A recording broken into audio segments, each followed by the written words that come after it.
this step, we will put the interactive image online using a GitHub repository. To do this, we open the GitHub desktop application and create a new repository.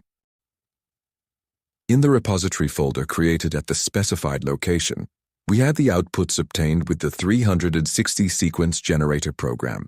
Now, we will transfer all the data added to the repository to our GitHub repository. When publishing the repository, we need to make sure that it is public.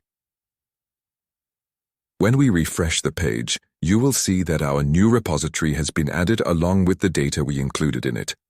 To make our repository online, we click on the Settings section, then on the Pages section, select Branch as Main, and save. You need to wait a little bit for the shareable link to be ready, and then refresh the page. Our website is now live. Congratulations! You have completed all the steps to bring your interactive image online.